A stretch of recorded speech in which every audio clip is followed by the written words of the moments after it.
ऑस्ट्रेलियाई cricketer James Faulkner को इज्जत रास न आई। माली हेराफेरी में नाकामी, पीएसएल अधूरा छोड़कर वतन वापसी की उड़ान भर ली। पीसीबी ने कोयटा ग्लेडिएटर के ऑलराउंडर की अदम अदायगी, नारवा सुलूक के इल्जामात मुस्तरद कर दिए।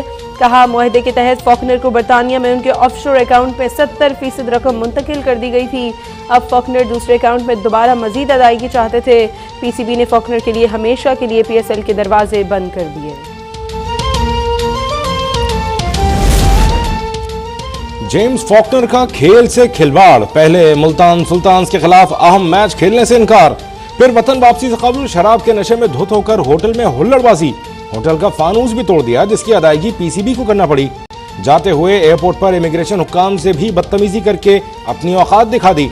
रकम मिलने के बावजूद इस तरह पीएसएल की बदनामी की कोशिश पर फॉकनर का एजेंट भी परेशान और माजरत खा।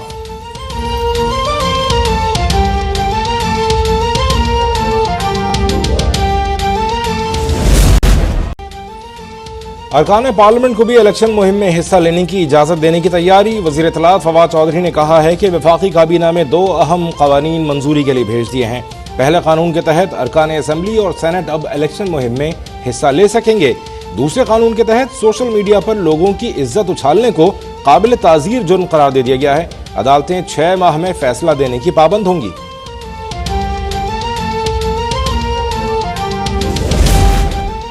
फौज समेत तमाम रियासती इदारों पर तनकीद करने वालों को 5 साल तक कैद की तजवीज़। जाली खबर देने पर 10 लाख रुपए तक जुर्माना भी किया जाएगा।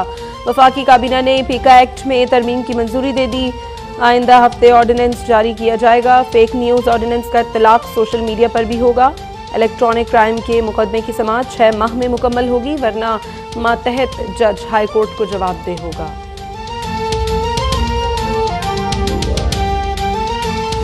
जहांगीर तरीन साहब का बहुत एहतराम का ताल्लुक है मेरा, और जहाँ तक मैं उन्हें जानता हूँ, मेरा नहीं ख्याल कि वो कोई ऐसा फैसला करेंगे। वो पार्टी के साथ रहेंगे और किसी तौर पे भी पार्टी को नुकसान नहीं पहुँचाएंगे। पीटीआई रहनुमा जहांगीर तरीन सबके लिए अजीज तरीन हो गए। सोशल मीडिया पर अपोजिशन लीडर शहबाज शरीफ और जहांगीर तरीन की खुफिया मुलाकात के चर्चे।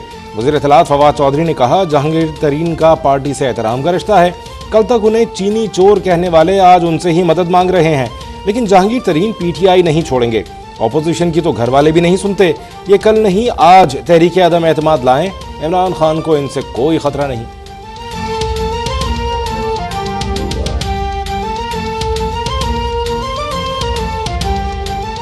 दूसरे सियासी रहनुमाओं को उनके खिलाफ जिस किस्म के अल्फाज वो इस्तेमाल कर रहा था, आप मुझे बताएं कि जब मुल्क का वज़ीर आज़म जो है उसका लेवल ये होगा तो फिर उसके बाद क्या सूरत हाल होगी। हमें उम्मीद है कि अवाम की दुआओं से जो है वो अदम एतमाद भी कामयाब होगा।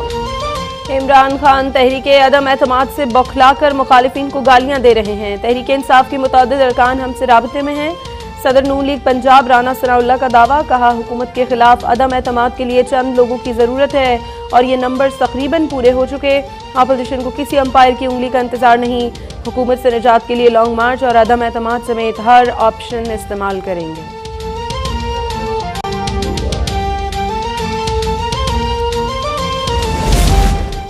जब तक शहबाज शरीफ चोरी का हिसाब नहीं देते, उन्हें असेंबली में खिताब नहीं करने दिया जाएगा। वज़ीर आज़म के मामले ख़ुसूसी शहबाज गिल का ऐलान। कहा, 4 साल तक जितनी ढील देनी थी दे दी। अब इन्हें बताना होगा कि मकसूद चपरासी के अकाउंट में अरबों रुपए कहाँ से आए। नवाज शरीफ को इमरान खान से पहले अदालत भगोड़ा करार दे चुकी है। एहसन इकबाल को हम्माम पर कुर्सियां लगाने का मशवरा भी दे दिया।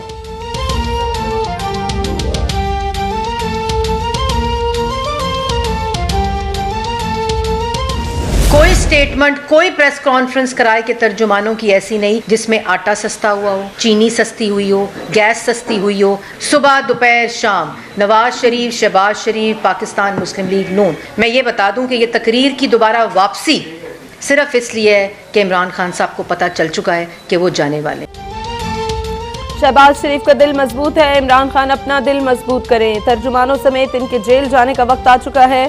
तर्जुमान नून लीग मरियम औरंगजेब का पैगाम। कहा, मांगे तांगे का इक़्तिदार वापस करने का वक्त करीब है। इमरान खान के दस्तखत से आटा चीनी चोरी हुई, दवा बिजली और गैस महंगी करके ये अपने माफियाज को पाल रहे हैं। तमाम इदारों के इस्तेमाल के बावजूद शहबाज शरीफ पर झूठे मुकदमे से बरी हो चुके हैं।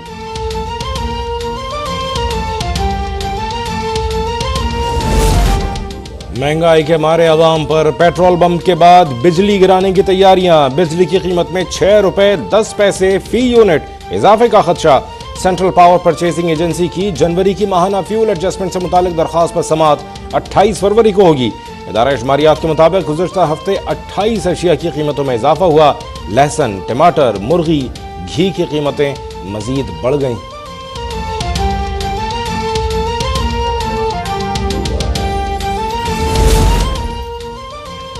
आवाम को महंगा तरीन वजीर आजम कबूल नहीं। इमरान न्याजी जान छोड़ें और घर जाएं। कायदे हिज़्ब इख्तिलाफ शहबाज शरीफ का बयान। कहा पहले ही पेट्रोलियम कीमतों में इजाफे से आटा, चीनी, किराए समेत हर चीज़ की कीमत को आग लग चुकी है। इमरान न्याजी इत्तेहादियों की वजारतों का रिलीफ दे सकते हैं, लेकिन अवाम को रिलीफ देने के लिए कुछ नहीं।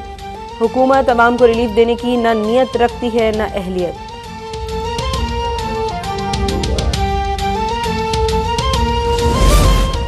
मुराद सईद ने प्रेस कॉन्फ्रेंस में हमारा नाम लिया, खुद को मजलूम बताया। कहा मैं मिडिल क्लास का हूं, इसलिए निशाना बनाया जाता है।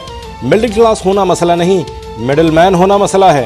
पीपल्स पार्टी के रुकने कौमी असम्बली कादिर पटेल की प्रेस कॉन्फ्रेंस। कहा आपकी क्या परफॉर्मेंस है, जमहूरी हुकूमत आई तो मालूम हो जाएगा। ये वजीर खुद ही पैनल बनाकर नंबर 1 बन गए।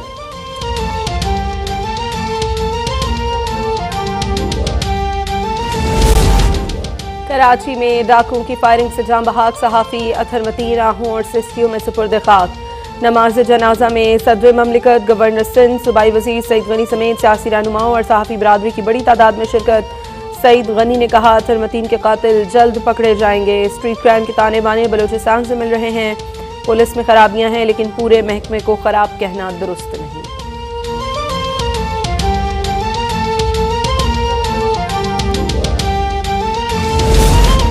वज़ीर आला सिंध मुराद अली शाह कराची में सहाफ़ी अथर मतीन के कत्ल पर अफसोस का इजहार। कराची में जराइम की बड़ी वजह माशी बदहाली को करार दे दिया।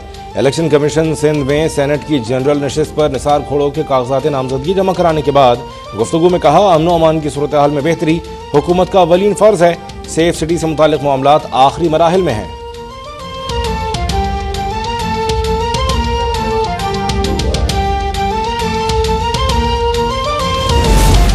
कराची में डाकू राज है। शहरी मज़ाहमत ना करें, जो मांगे दे दें, अपनी जान बचाएं। एमक्यूएम के रहनुमा वसीम अख्तर का मशवरा। अमीर जमात इस्लामी कराची हाफिज नईम रहमान कहते हैं मुल्क को चलाने वाले शहर कराची में आज कोई महफूज नहीं। हुक्मरान खुद तो मुहाफिजों के झुरमटों में घूमते हैं। शहरियों की जानो माल का कोई तहफ़्फ़ुज़ नहीं।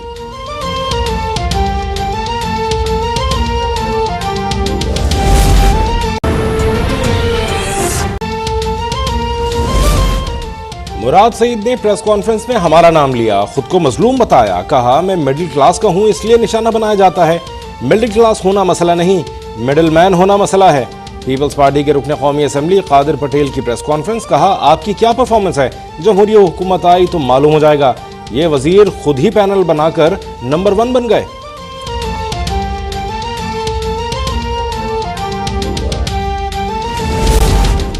कराची में डाकुओं की फायरिंग से जाँ बहक सहाफ़ी अथर मतीन आहू और सिस्कियों में सुपुर्द खाक। नमाज जनाजा में सदर ममलिकत, गवर्नर सिंध, सूबाई वजीर सईद गनी समेत सियासी रहनुमाओं और सहाफ़ी बरादरी की बड़ी तादाद में शिरकत। सईद गनी ने कहा अथर मतीन के कातिल जल्द पकड़े जाएंगे। स्ट्रीट क्राइम के ताने बाने बलूचिस्तान से मिल रहे हैं। पुलिस में खराबियां हैं, लेकिन पूरे महकमे को खराब कहना दुरुस्त नहीं।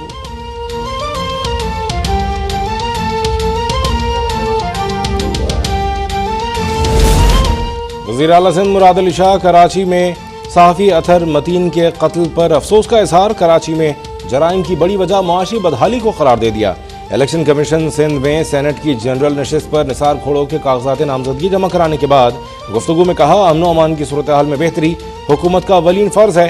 सेफ सिटी से मुतालिक मामलात आखिरी मराहिल में हैं।